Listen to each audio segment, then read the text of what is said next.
Assalamualaikum warahmatullahi wabarakatuh. Hari ini kita akan mempelajari tentang plumbing atau sistem pemipaan air bersih, air kotor, dan air buangan. Sebelumnya kita harus ketahui dulu pengertian plumbing itu apa. Jadi sistem plumbing adalah sistem perpipaan dalam suatu bangunan atau gedung baik berlantai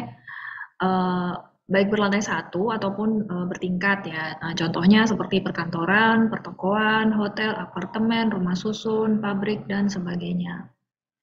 Nah, instalasi pemipaan ini kalau di bangunan tinggi digunakan untuk mengalirkan air bersih, baik berupa air panas maupun air dingin.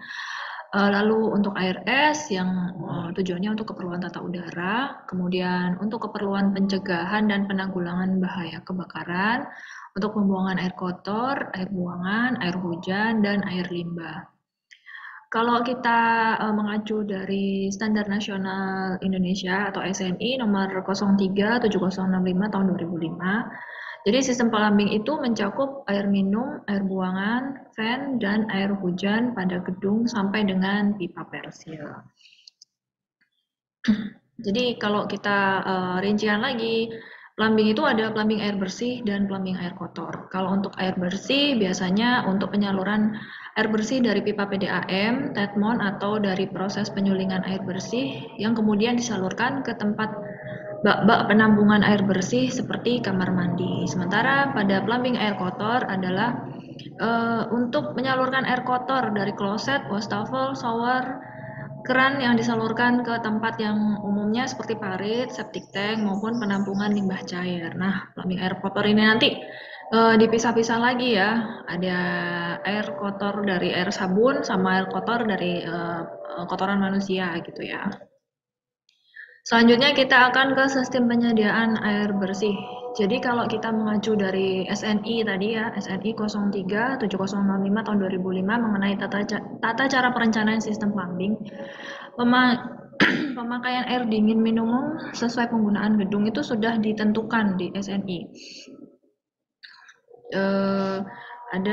Kalau di rumah tinggal, ada di rumah tinggal misalkan pemakaian airnya sekitar 120 liter per penghuni per hari, kemudian rumah susun 100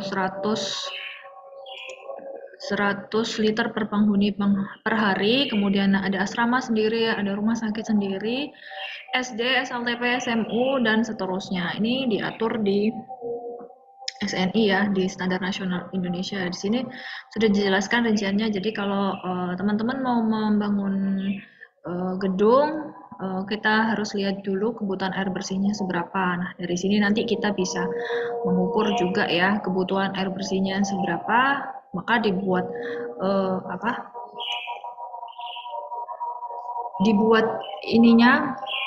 bak penampung air bersihnya itu tadi besarnya seberapa gitu.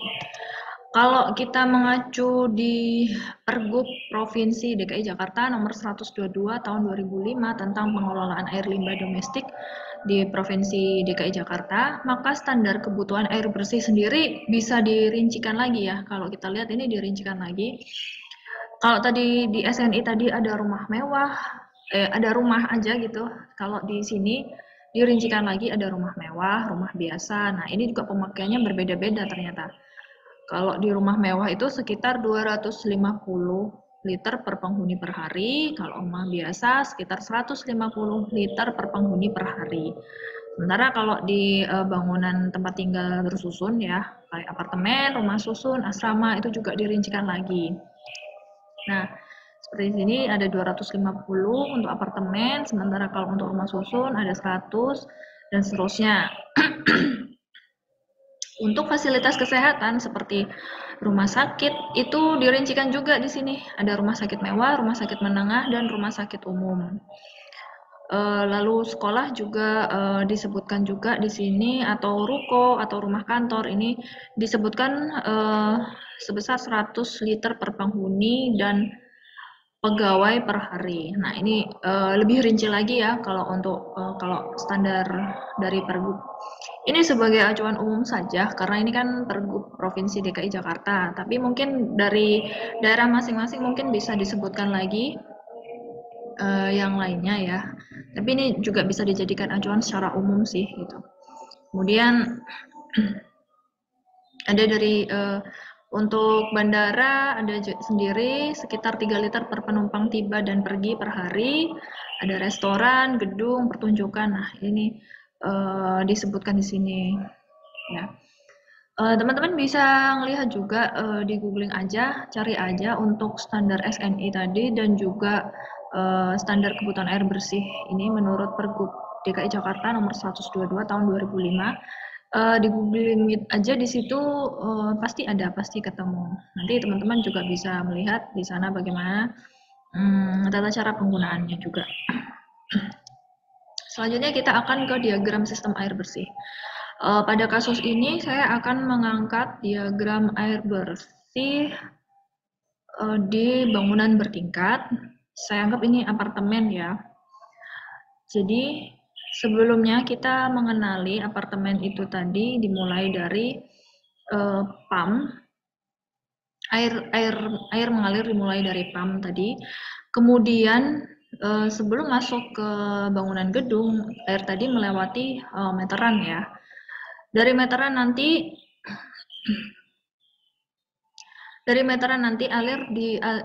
air dialirkan ke groundwater tank atau ke air bersih di dalamnya situ.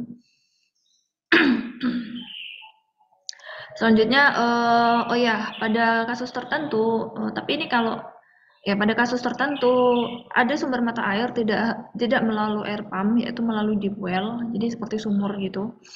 Melalui deep well, tapi kalau di Jakarta itu sudah jarang ya yang pakai deep well, harus ada izin karena penggunaan deep well ini harus mengantongi izin dulu dari pemerintahan. Tapi mungkin pada daerah-daerah tertentu lainnya ada yang masih menggunakan deep well. Kalau pada kasus deep well, dari air sumur ini tadi air dialirkan ke raw water tank pastinya melalui meteran lagi. Dari raw water tank ini air dari deep well tidak bisa langsung dimasukkan ke ground water tank karena harus ditampung dulu di raw water tank untuk selanjutnya dilakukan proses filterisasi. Karena di proses filterisasi ini nanti untuk mengurangi kemungkinan adanya partikel-partikel atau pasir atau yang lainnya yang bercampur dengan air. Maka dari itu perlu dilakukan filterisasi untuk yang setelah itu dilanjutkan ke groundwater tank. Nah, pada kasus tertentu air pump juga bisa belum tentu langsung airnya bersih ya. Jadi kalau memang airnya dari air pump itu tadi belum bersih, maka ditampung dulu di raw water tank, kemudian dilakukan filterisasi, kemudian disalurkan ke groundwater tank. Nah, di groundwater tank ini juga terbagi dua, yaitu air bersih dan juga air untuk pemadam kebakaran. Setelah itu dari groundwater tank itu nanti air dipompa ke roof tank melalui pipa riser. Jadi airnya dialirkan ke roof tank melalui pipa riser, maka menggunakan pompa karena kan ke atas ya. Itu dari roof tank itu nanti akan dialirkan ke unit-unit apartemen di bawahnya. Dilewatkan melalui pompa, kemudian disalurkan menggunakan meteran. Kemudian dari meteran itu tadi, setiap unit tadi disalurkan ke kamar mandi dan ke dapur atau area cuci gitu. Setiap unitnya seperti ini. Nah, pada kasus di bangunan tinggi atau high-rise building diperlukan pompa karena tekanannya akan lebih kecil kalau di atas ya.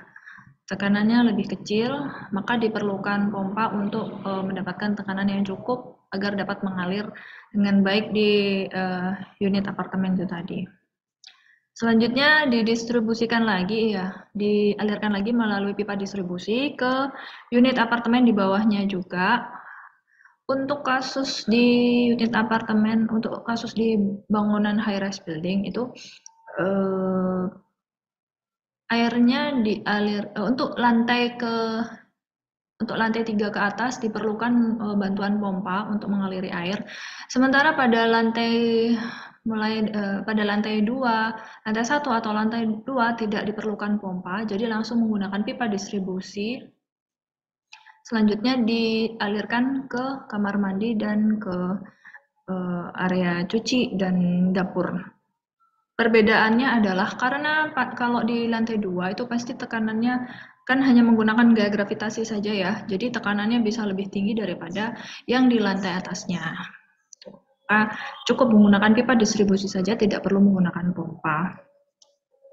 Nah, pada kasus tertentu bisa jadi di lantai 1 atau ground floor ya, atau lantai dasar itu ada toilet umum, ada toilet public toilet, atau ada kitchen.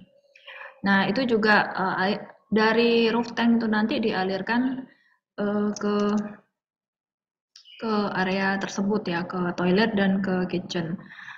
Kemudian apabila ada fasilitas publik, maka dari situ dari pipa distribusi tersebut juga dialirkan ke fasilitas publik, misalnya ke kolam renang atau ke area taman.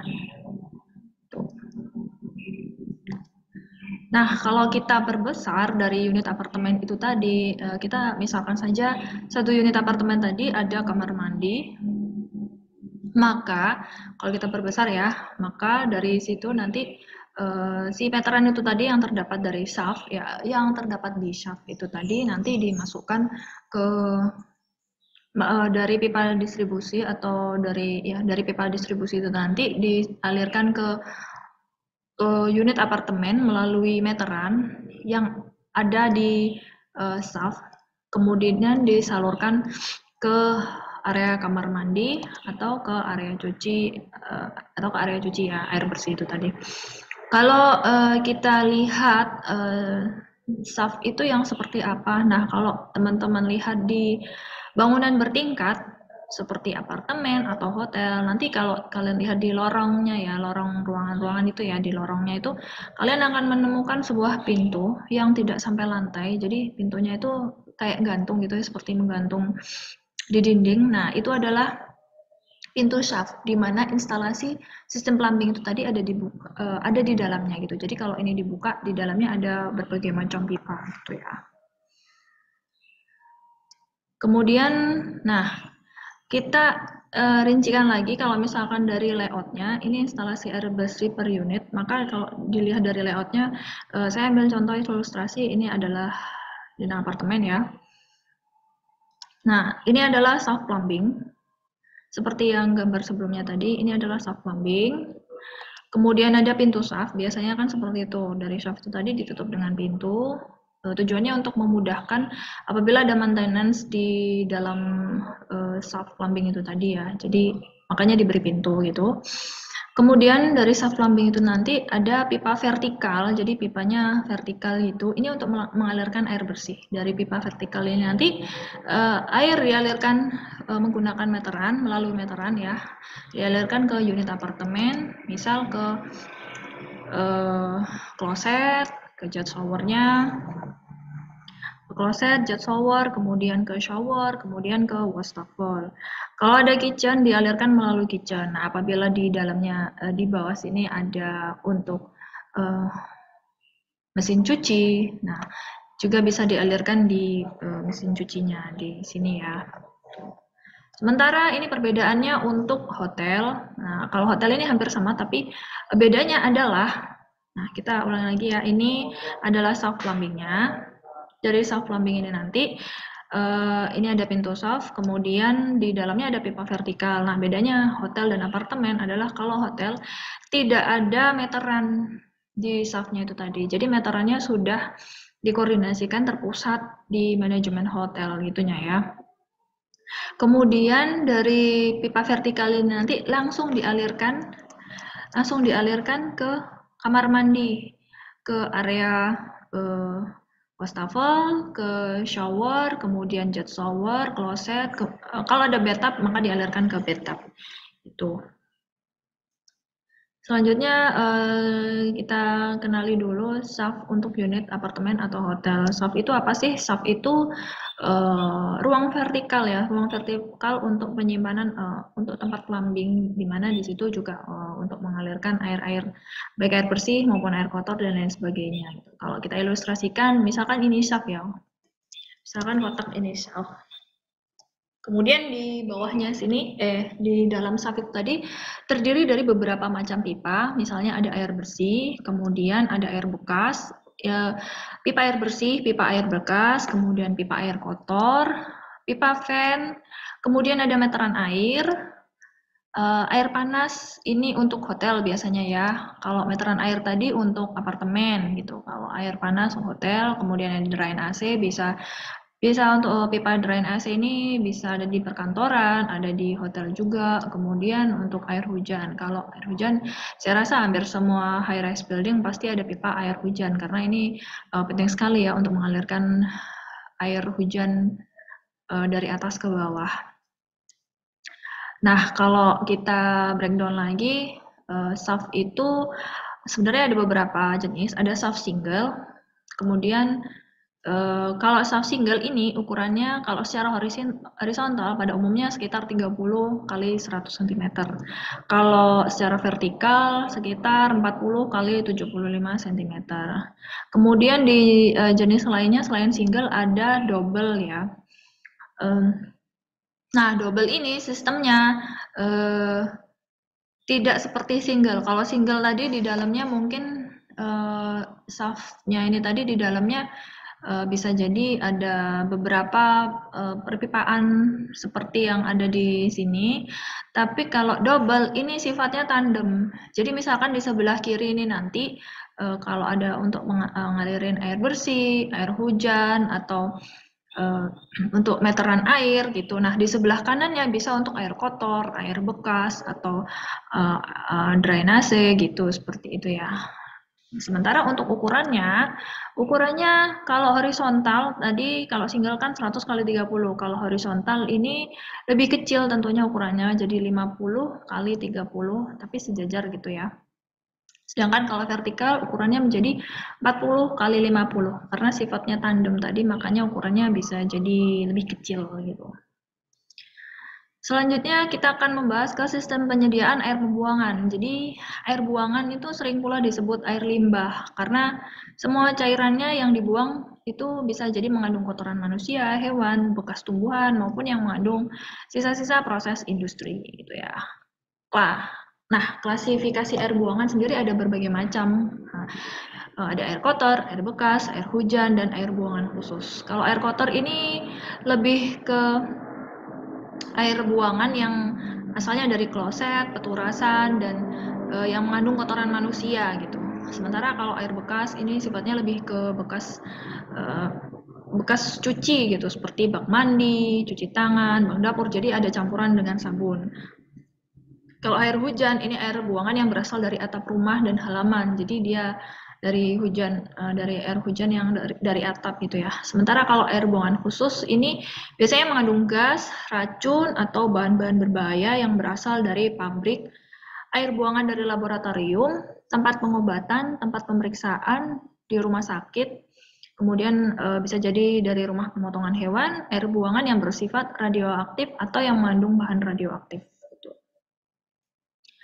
Nah, sistem pembuangan air ini ada 3 macam sistem ya. Kalau yang pertama, sistem pembuangan air kotor dan air bekas. Ini ada 2 ya. Kalau untuk pembuangan air kotor yaitu sistem campuran, di mana sistem campuran ini tadi air kotor dan air bekas itu dikumpulkan dan dialirkan dalam satu pembuangan. Sementara kalau yang sistem yang terpisah itu air kotor dan air bekas masing-masing dikumpulkan dan dialirkan secara terpisah. Untuk daerah yang tidak tersedia riol umum yang dapat menampung air bekas dan air kotor, maka sistem pembuangan air kotor akan disambungkan ke instalasi pengolahan air kotor terlebih dahulu. Secara umum sih lebih banyak menggunakan sistem terpisah ya. Jadi saya rasa kalau sekarang ini sudah mulai menggunakan sistem terpisah karena air kotor itu tadi harus diolah lagi sebelum dibuang ke saluran lingkungan gitu. Kemudian yang kedua ada sistem pembuangan air hujan. Nah, kalau air hujan ini disalurkan melalui sistem pembuangan yang terpisah dari sistem pembuangan air bekas dan air kotor.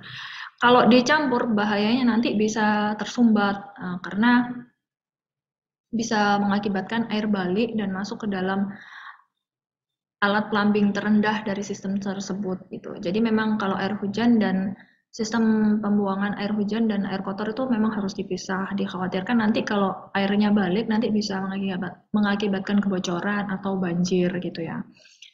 Kemudian yang ketiga ada sistem penangkap lemak. Nah, ini juga harus dibedakan sistem penangkap lemak ini karena ada kemungkinan mengandung bahan-bahan berbahaya yang dapat menyumbat atau mempersempit penampang pipa dan mempengaruhi kemampuan instalasi pengolahan air buangan.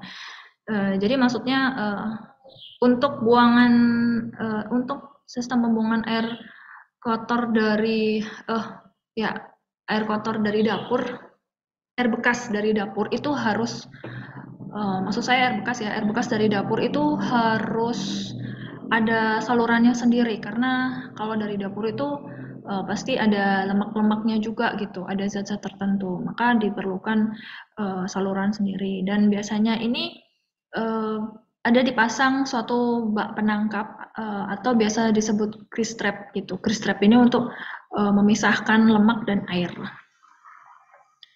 Nah, untuk itu kita bedakan dulu ya air kotor dan air bekas biar teman-teman mulai memahami juga. Jadi ada beberapa. Kalau air kotor ya, kalau air kotor itu dari kotoran manusia ya, lebih dari urinoir, dari kloset gitu. Kemudian dari bidet mungkin gitu. Itu pastinya dari kotoran manusia. Nah, kita klasifikasikan sebagai air kotor. Sementara untuk air bekas itu misal dari bak mandi, dari shower, wastafel atau dari mesin cuci itu diklasifikasikan sebagai air bekas. Kemudian air kotor dan air bekas ini dialirkan ke sewage treatment plant atau IPAL, instalasi pengolahan air limbah. Kalau teman-teman lebih familiar di lingkungan kita lebih dikenal dengan IPAL ya. Kemudian ada satu lagi, nah ini yang saya sebutkan tadi adalah air bekas berlemak. Jadi memang harus dipisahkan untuk saluran airnya karena dalam pemipaan tadi air bekas berlemak tadi kalau dibiarkan langsung melalui pipa maka dikhawatirkan lemak akan bisa menempel pada pipa. Nah, kalau lemaknya menempel, menumpuk dan menumpuk seterusnya, ini nanti akan mengganggu saluran air pada pipa ya. Bahayanya nanti harus bongkar pipa gitu. Maka diperlukan penangkap lemak atau grease trap. Nah, setelah lemak di grease trap ini nanti dipisahkan dari lemak dan air dipisahkan pada ini bak penangkap lemak ini nanti air akan dialirkan ke STP atau IPAL. Nah, kita kenali dulu sewage treatment plant. Kita kenali dulu secara singkat ya.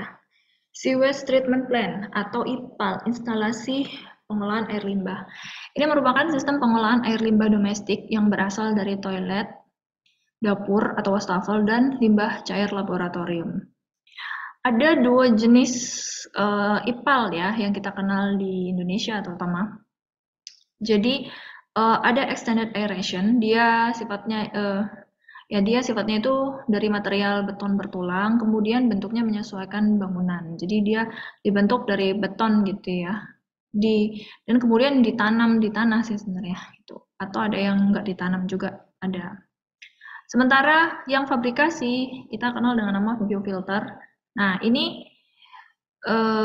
materialnya adalah tangki fiberglass karena dia fabrikasi ya, diproduksi secara massal dengan material fiberglass, kemudian bentuknya silinder, berbeda dengan extended aeration. Kalau kita perjelas lagi di dalamnya, di extended aeration dan biofilter ini isinya hampir sama, hanya saja materialnya saja yang berbeda. Nah, di sini air kotor tadi dimasukkan ke dalam ke dalam IPAL, kemudian dari sini nanti dilakukan sebuah proses penyaringan gitu ya, kemudian dialirkan ke main reaction. Dari sini nanti dari main reaction ini nanti airnya akan dibuang ke saluran, air yang sudah tersaring nanti akan dibuang ke saluran lingkungan, sementara endapannya bahkan bisa diolah lagi. Oke, selanjutnya menurut Pergub Provinsi DKI Jakarta, kita ketahui dulu ya standar debit air limbah. Nah, ini juga pentingnya untuk mengetahui seberapa besar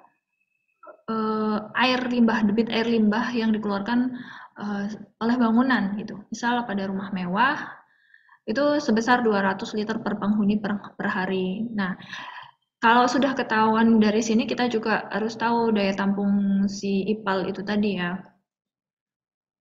Nah, ini kalau untuk rumah mewah sebesar 200, kemudian untuk rumah biasa 120, untuk apartemen 200, rumah susun 80, dan seterusnya. Untuk rumah sakit juga diklasifikasikan jadi 3, ada rumah sakit mewah, rumah sakit menengah, rumah sakit umum, ada sekolah juga, gedung kantor juga. Selanjutnya juga ada bandara udara, perpustakaan, klub malam, gedung pertemuan, laboratorium. Ini juga disebutkan di sini secara terinci ya.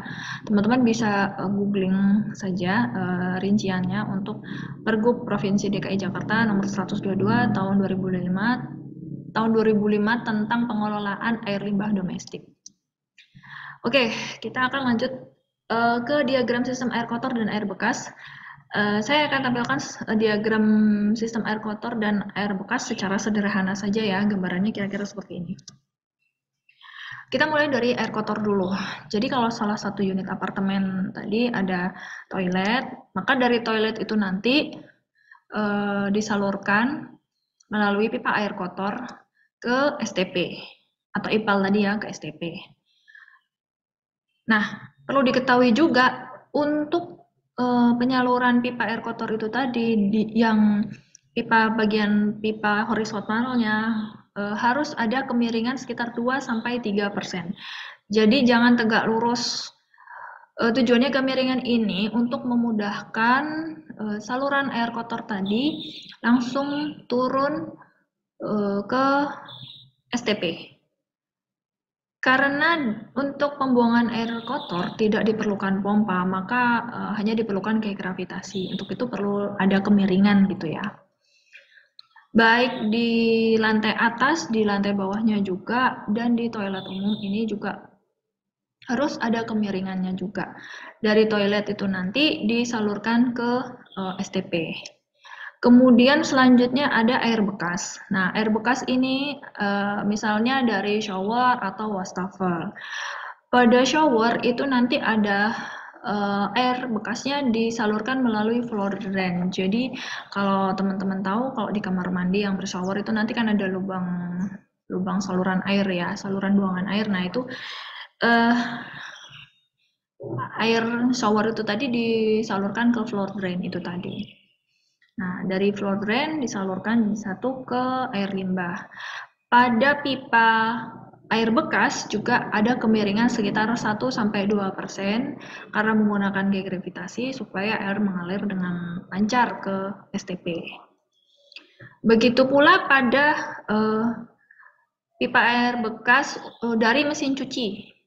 Setelah keluar dari mesin cuci itu nanti disalurkan ke pipa air bekas yang masih satu saluran ya dengan wastafel dan shower, area shower. Hal yang sama terjadi di lantai berikutnya. Pada lantai dasar juga kalau memang ada wastafel juga disalurkan tentu dengan kemiringan untuk pipa horizontalnya tentu dengan kemiringan sekitar 1-2%. Nah, pada kasus tertentu ini pada area kitchen, jadi kita kenal dengan ada air bekas berlemak ya. Nah, itu maka perlu grease trap. Jadi sebelum disalurkan ke pipa air bekas, saluran pembuangan air bekas dari kitchen sink itu ditangkap dulu ke grease trap untuk dipisah dan difilter, kemudian air bekasnya itu tadi disalurkan ke pipa air bekas.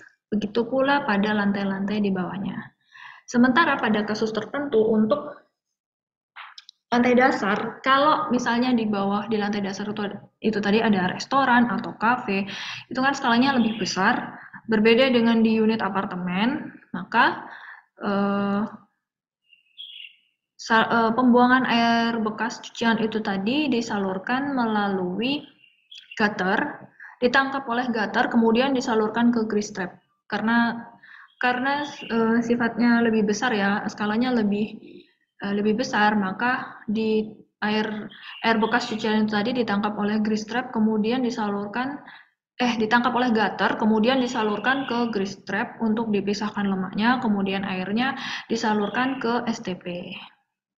Lalu bagaimana kalau di basement itu tadi ada wastafel? Nah, ada wastafel atau toilet. Nah, di wastafel ini tadi karena air kotor dan air bekas ini tadi dibuangnya menggunakan gaya gravitasi, maka air bekas di basement itu dikumpulkan dulu melalui sampit gitu ya, melalui bak penampung atau sampit, kemudian dari sampit ini tadi dipompa menggunakan submersible pompa. Jadi dipompa menggunakan pompa submersible, kemudian dikirim ke STP. Selanjutnya dari STP ini nanti setelah diolah dan Nah, kalau dari STP tadi, ini perlunya grease trap itu tadi ya, kalau STP tadi misalkan bercampur dengan lemak, maka akan mengganggu kinerja STP sehingga proses penguraian air limbahnya tidak bisa berjalan dengan baik. Untuk itu kan perlu grease trap itu tadi. Kemudian dari STP itu tadi,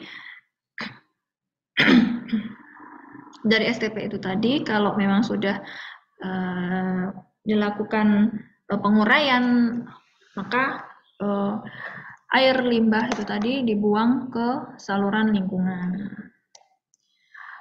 Selanjutnya ada pipa fan. Nah, pipa fan ini tadi diperlukan untuk udara bebas ya. Nah, jadi kalau misalkan air bekas itu tadi disalurkan melalui gaya gravitasi, nggak bisa kalau tidak ada udara bebas. Kita contohkan saja sedotan. Kalau sedotan, di dalam sedotan itu tadi ada air, tapi kalau di atasnya kita tutup, maka air itu tadi tidak mengalir ke bawah, malah hanya berdiam di sedotan itu tadi. Tapi kalau misalkan atas sedotan itu tadi kita buka, airnya bisa mengalir ke bawah. Sistem itu tadi berlaku pada sistem perpipaan, sistem air kotor dan air bekas gitu ya. Jadi untuk mengalirkan air kotor dan air bekas maka diperlukan pipa fan atau untuk udara bebas. Pipa fan itu tadi ada pada area kitchen, kemudian ada pada wastafel, kemudian pada kloset juga gitu.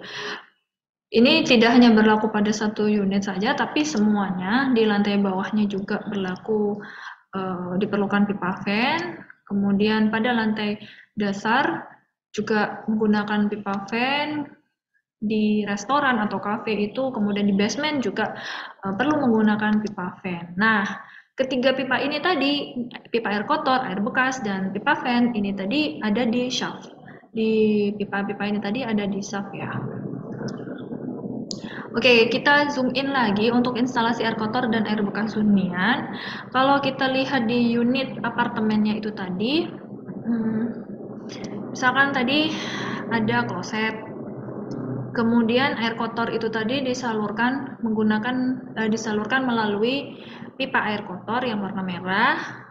Kemudian untuk saluran untuk air bekas dari wastafel, dari shower, dan dari bathtub itu disalurkan pada pipa air bekas. Nah, untuk shower ini tadi saya sebutkan ada floor drain ya. Jadi air kotor disalurkan melalui floor drain.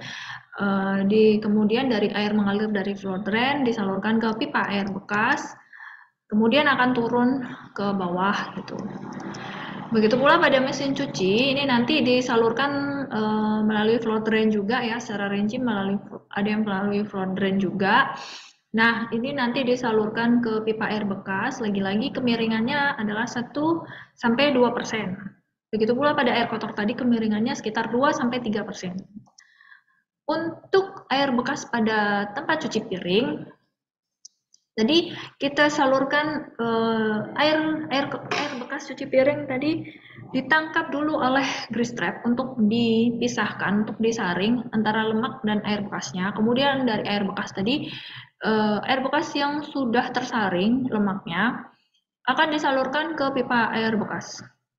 Kemudian disalurkan ke pipa vertikal air bekas. Nah, kemudian pada kitchen maupun kamar mandi itu ada floor clean out ya. Floor clean out ini untuk maintenance pipa air bekas maupun air kotor. Jadi kalau misalkan ini misalkan ada kerusakan atau ada yang buntu, itu floor clean out ini harus ada supaya memudahkan untuk maintenance-nya gitu. Selanjutnya ada pipa vent itu tadi yang diperlukan untuk udara bebas ya, untuk memudahkan air bekas dan air kotor tadi mengalir ke bawah. Nah, pipa-pipa itu tadi berada di shaft plumbing. Ini ada, kalau kita lihat secara layoutnya, ini ada contoh untuk instalasi air kotor dan air bekas hunian. Ini misalkan di apartemen ya. Kalau ini tadi shaft plumbing, di mana setiap shaft plumbing itu pasti ada pipa air bersih. Kemudian ada pipa air kotor. Nah, pipa air kotor ini saya mulai contoh dari kloset dulu. Jadi pipa air kotor dari kloset ini dari sini disalurkan ke pipa air kotor ya. Nah, setiap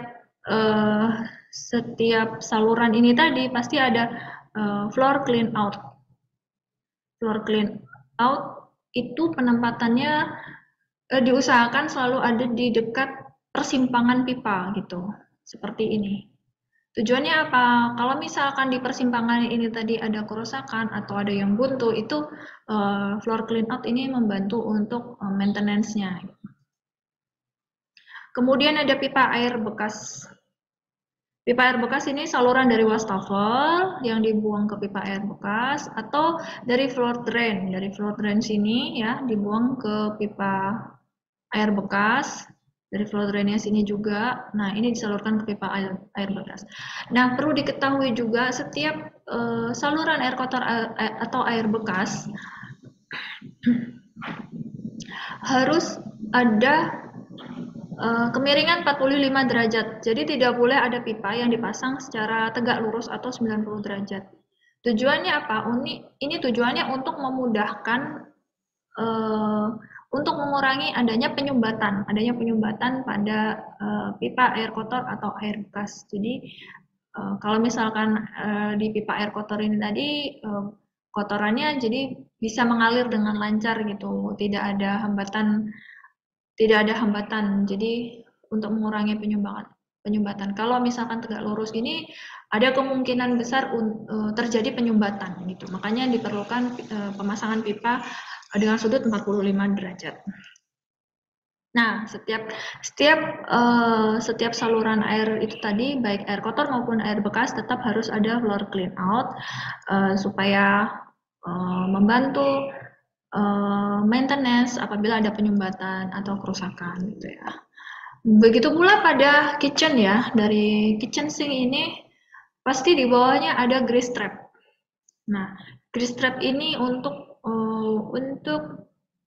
menangkap lemak yang kemudian nanti airnya kalau sudah ditangkap lemaknya, airnya disalurkan ke pipa air bekas.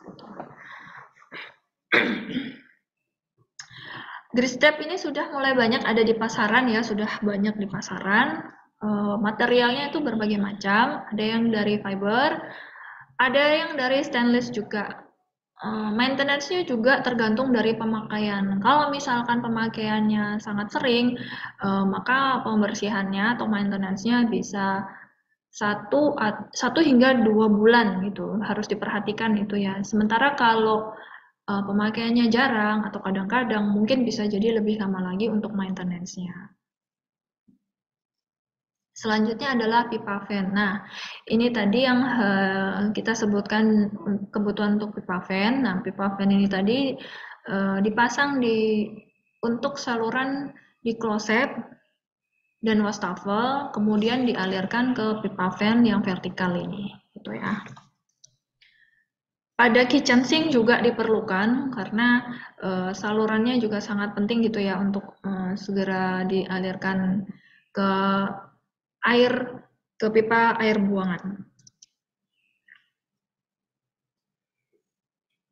Untuk kesimpulannya, pada arsitektur dan pemipaan air bersih, perlu kita ketahui bahwa dalam perancangan arsitektur, kita harus mengenal bahwa di arsitektur itu ada water tank, ground tank, dan ruang pompa.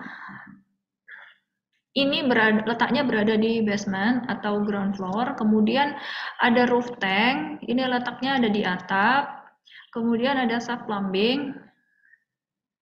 Shaft plumbing ini ada pipa riser dan pipa distribusi. Ini letaknya pastinya ada di seluruh lantai. Kemudian perencanaan dan pemilihan saniter, misalkan seperti kloset, wastafel, kran, shower, kitchen sink, dan lain-lain. Ini selalu ada di seluruh area basah. Pentingnya mengetahui ini, meskipun teman-teman arsitek tidak akan mengerjakan mechanical engineering ini nanti karena ada orang ME sendiri ya khusus, tapi teman-teman arsitek harus memahami tentang pemipaan ini. Jadi ini untuk mengurangi adanya resiko revisi gambar gitu. Biasanya kalau memang koordinasinya ini tidak cocok, maka resiko paling besar adalah ada pengulangan pada gambar kerja gitu. Jadi kalau kalian sudah mengetahui mengenai pemipaan air bersih di perancangan arsitektur, nanti ini bisa mengurangi adanya perubahan gambar gitu, adanya perubahan perencanaan pada gambarnya gitu. Jadi harus mengetahui tempat-tempat untuk raw water tank, roof tank, kemudian shaft plumbing, dan perencanaan dan pemilihan saniternya. Sementara untuk arsitektur dan pemipaan air kotor dan bekas, kalau pada perencanaan arsitektur kita juga harus mengetahui yang pertama tentang perhitungan debit air limbah. Ini juga disesuaikan dengan fungsi bangunannya. Kemudian perlu tahu juga tentang sewage treatment plant atau IPAL. Nah, ini juga penempatannya ada di basement. Sementara grease trap ini penempatannya pasti di seluruh area pantry atau kitchen. Lalu ada shaft plumbing yang meliputi pipa air kotor, air bekas, dan fan, itu ada di seluruh lantai. Kemudian ada perencanaan dan pemilihan saniter, ini juga selalu ada di seluruh area basah. Ini juga teman-teman harus mengetahui tentang pemipaan air kotor dan air bekas, tidak hanya air bersih juga ya, tapi harus mengerti tentang pemipaan air kotor dan air bekas. Supaya dalam perencanaan arsitektur teman-teman bisa mengetahui juga gitu penataannya seperti bagaimana, jadi supaya tidak terjadi kesalahan pada perencanaan arsitekturnya. Oke, demikian materi tentang plumbing hari ini. Terima kasih atas perhatiannya. Wassalamualaikum warahmatullahi wabarakatuh.